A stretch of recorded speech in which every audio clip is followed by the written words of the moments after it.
what Brett Brown said, but he said there's no minute restrictions tonight. Are you surprised by that? Well, I mean, the other night he didn't play anybody. Richardson didn't play, Horford, Tobias, none of them played, and the Sixers kind of fought around in that game. But no minute restriction. They're playing the Raptors. Maybe he wants to see them get one more battle because Friday night they're playing the Rockets. That game's at 9 o'clock. Let's bring Keith Smith into the conversation, get his opinion on what he thinks. I mean, do you anticipate, is this Brett Brown giving his guys one last run before the playoffs here? Because we all anticipated when Embiid got hurt that we probably wouldn't see him again. Yeah, Embiid's a little bit of a surprise. I thought they might be really conservative with him given the past history. But the rest of the guys, I thought yesterday was just kind of a rest day, throw one away, and it doesn't surprise me. But if Embiid's ready to go, yeah, I think this is a chance to get those guys out there, let them play one more to keep that rust off and get them tuned up and ready for the playoffs. And there is still that very slight chance that if Indiana loses twice and they can win tonight, that they could still move up to 5. I know we've kind of touched on this a little bit. You know the Celtics really well. What's the best matchup for Philly? Is it Boston because of Embiid? We know the whole problem with Ben Simmons out, but, you know, and Simmons has played well against Boston this year, but they typically defend him pretty well, especially in the playoffs. So is that the matchup that Philadelphia would target? Boston or Miami? I guess Indiana would be, you know, out of the question at this point. Yeah, no, I think they'd rather play Miami. I don't think they really want to play the Celtics without Ben Simmons because with the wings that Boston has, they're going to have a really hard time defending those guys, Jason Tatum, Jaylen Brown, and Gordon Hayward. That's going to be tough. And, yeah, what I see in that series, as it looks very likely, is you might see Joel Embiid average 45 points and 20 rebounds, but it's going to be what can the other guys do? Can they bring enough to keep Philadelphia competitive in those games? We've seen regularly Joel Embiid has had big games. The other challenge is sometimes Embiid has 3 really big quarters, and then the fourth quarter he's so gassed and wiped out that he just doesn't have enough left. So I think they'd rather avoid Boston if they can, play Miami, what would be a much slower pace, more of a slugfest kind of game, which I think fits where Philadelphia is right now. Could you argue that Brad Stevens makes it so hard for Ben Simmons that maybe it's a positive for the 76ers to match up with Boston because they do such a great job at, you know, leveling him off and making it hard for him to get to the basket?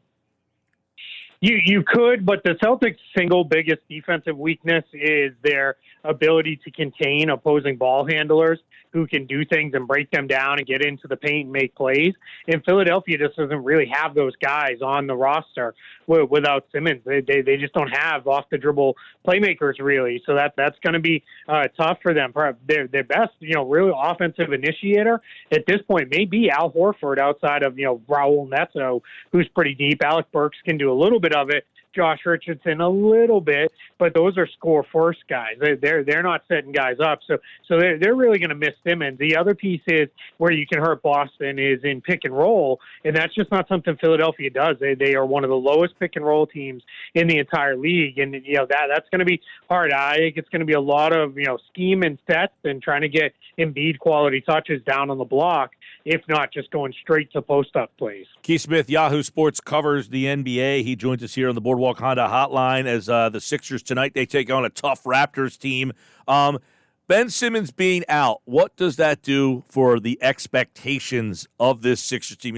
It's funny. They went through this whole process to get guys, and I tweeted out yesterday. It's interesting. Once Ben Simmons got hurt, Sixers fans don't seem to care about this team in the playoffs all of a sudden. It seems like apathy has almost set in, like, well, how far can they really go? To which I said, see why they did what they did to get Ben Simmons? Because without him, you kind of feel like a middle-of-the-road team with no chance. So what are you looking at this team? Do you see a one-and-doner?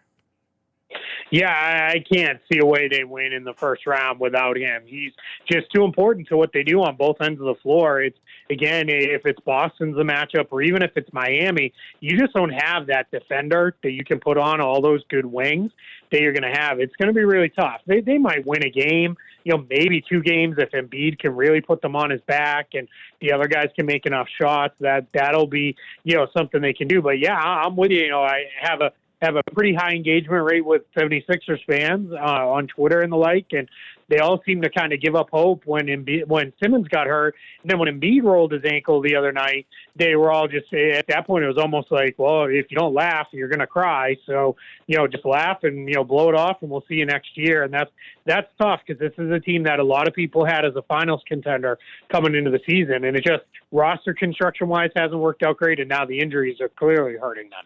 If it does end early, does Brett Brown have a chance to keep his job? The one thing that you can throw out there is maybe because of COVID-19, owners will not be willing to pay two coaches.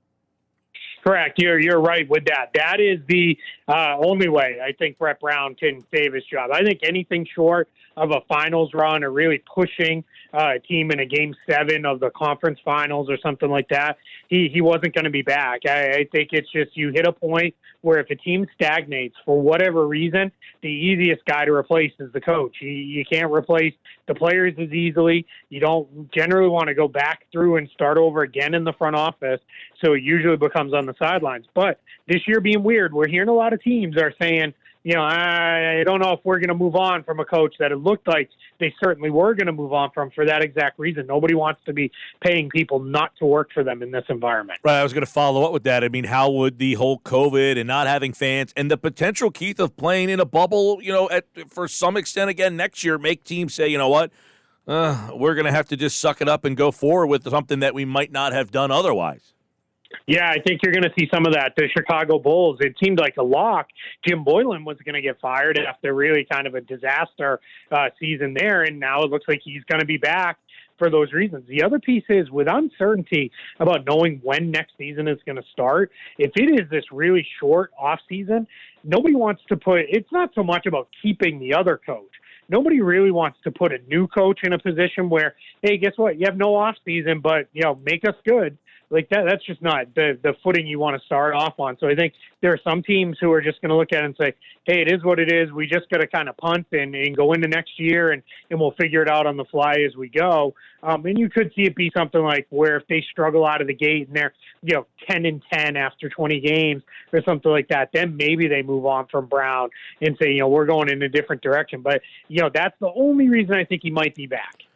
Yeah, that's interesting. By the way, the Celtics signed Brad Stevens to a contract extension. So there's one team that did decide to make a move with their coach. They extended Brad Stevens, which I'm sure not a lot of people are surprised about. But, Keith, there was times last year where we were saying he hadn't done the best job with that team.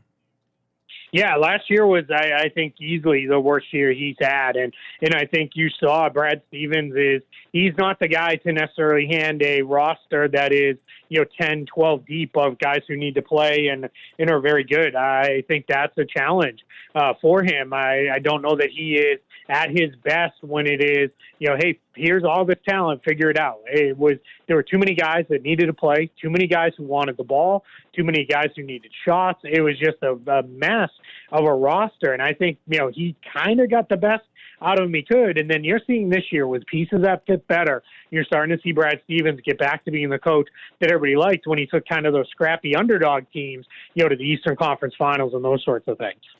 The Celtics from last year to this year is one of the examples I like to use for the 76ers because they were poor last year, and then this year they're obviously clicking and playing really well. Do you see a scenario where the Sixers can be very poor this year and then with the similar roster bounce back and have a better season next year?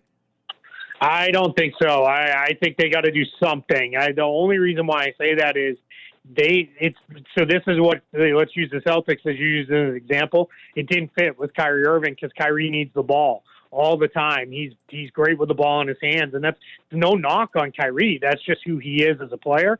Bringing in Kemba Walker, and there was a play in the game against Orlando late in the game where Jason Tatum got the ball, he swung it to Kemba, and then Kemba told him to post up and made sure Tatum was going to be the one to take the big shot late in the game. That never would have happened with Kyrie Irving. So Kemba Walker is just a much better fit for who the Celtics are, who their young stars are growing into being as players. In Philadelphia, when you look at it, what's going to be the change? Simmons it's not that he can't improve, because clearly he can, but you kind of know who he is. You kind of know who Joel Embiid is. Unfortunately, I think we're starting to see Al Horford, really on the declining end of his years. Tobias Harris, you know what he is as a player. Josh Richardson. So there's not unless there's a change in personnel, I think you're going to see a lot similar to what you saw this year out of Philadelphia. And it's interesting because one of the things we talked so much about around here with Brett Brown, who, look, he's not perfect. He certainly can be questioned a lot. But you can also take a look above him and say, man, this guy has been dealt roster after roster after roster after roster. And it seems like you feel like they're going to have to, if he's the coach again, give him another roster. They're going to have to do something, or they're going to have to dictate that he makes some massive scheme changes.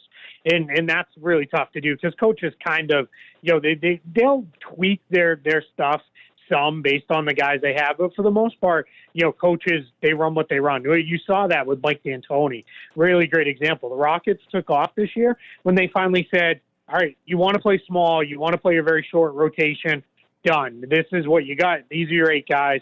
Go do it. And they really took off and are playing their best basketball.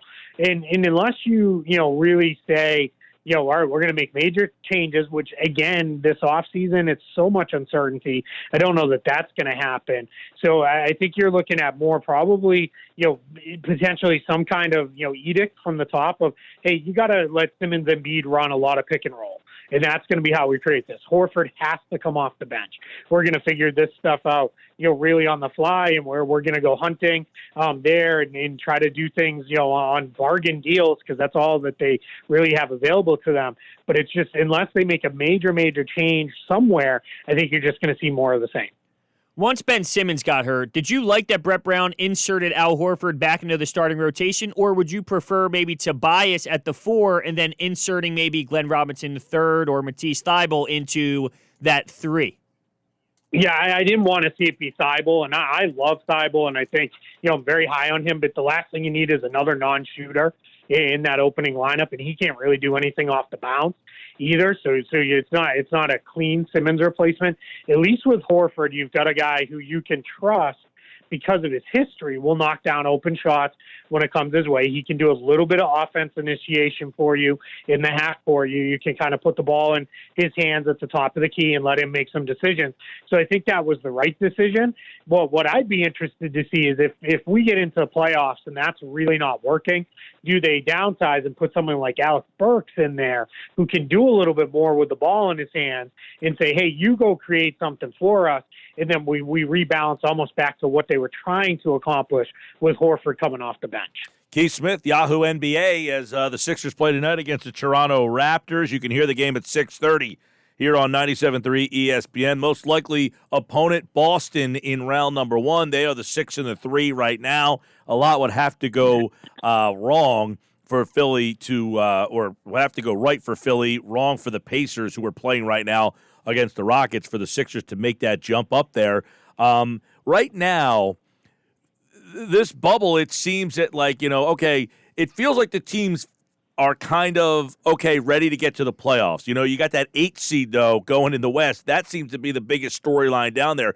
How do you see that shaking out? Because it seems that the seeding stuff for some of these teams without home court advantage isn't as intense as it might be. Do you get that vibe, too? Yeah, 100%. You've got, in the Western Conference, there's a little bit of, I like to call it seeding shenanigans going on. I think a handful of teams would love to play Utah in the first round. They've had some struggles without Bojan Bogdanovic. They're just really struggling to be a consistent offensive team.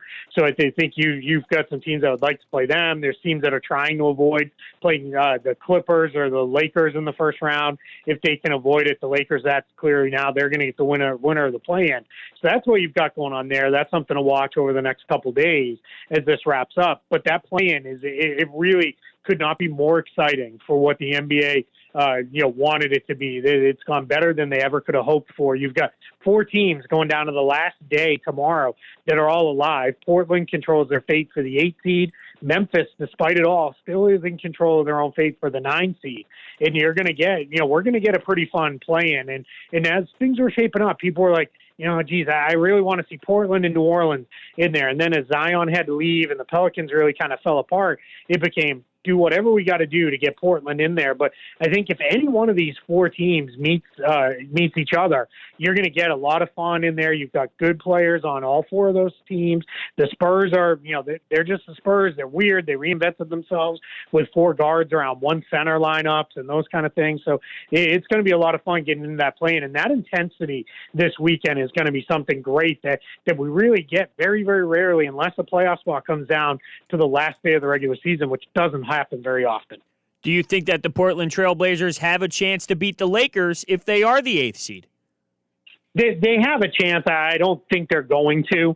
I've picked against LeBron before and looked like an idiot, so I'm going to probably avoid that again here. But, they do have some things that can cause the Lakers some problems. Yusuf Nurkic is playing so great. He's better than anybody ever, I think, could have thought he possibly would be coming back from the broken leg a year ago. He's been really good. And then their guards, Damian Lillard and C.J. McCollum, are going to give the Lakers fits. But in the end, they don't have anybody who can guard LeBron. That's where them not having Trevor Ariza is a huge loss for them. So not having anybody that can guard LeBron, that's just really, really tough. So I think they'll push the Lakers. I think it'll be a competitive series. It might go, 6, maybe even 7 games, or 5 or 6, but all good, close games. But I think in the end, I'm not going to pick against LeBron. He's made me look dumb too many times. All right, Keith Smith, we know that the NBA playoffs will start on the 17th. We're looking forward to that. I think everybody's kind of ready to get out of these seeding games. It's crazy. We were dying for basketball to come back, and now we're selfish. It's like now it's back, and now we want you to get us to the playoffs. I guess because these hockey playoffs and the intensity of this has been going on. But overall, what do you think of the play in the bubble? Has it been as good? Why is there so much scoring, I guess, is another question from down there. Yeah, the defenses are just way behind the offense. Defense takes, I like to say there's 3 C's: consistency, continuity, and communication. And you're just not seeing that right now. You're seeing teams still try to figure it out with all these guys that are kind of floating in and out of lineups, whether it be for injury management or just rest days as the teams really try to ramp up. You're just not getting that. So I think you'll see that pick up as these teams really, for the most part, are going to take 2-3 days off and really focus on practicing here, off from games, that is. They'll be able to focus in on practicing and get things really ready and tightened up as they go into these playoff series. But what's funny is it's no different than that last week and a half in April, where we're like, good God, get this over with. I've got one seed battle I'm watching and care about. All the rest, I just want to get to the playoffs without any more injuries, and I think that's very much where we are right now. All right, this time next week when Keith is back, we'll have the playoff matchup set, and we could be looking at a playoff game that very night. Who knows? Sixers, Celtics. We could be previewing it here on 97.3 ESPN. And by the way, the Flyers could be playing the Canadians on the same day. We could have a Sixers-Flyer double dip for you, so we'll keep an eye on that. But it looks like Sixers-Celtics, which means the conversation with Keith Smith will be really interesting and heated next week. All right, pal. All right, guys, thanks. I hope your hockey doesn't go into too many overtimes. Of course, you have to stay up too late tonight.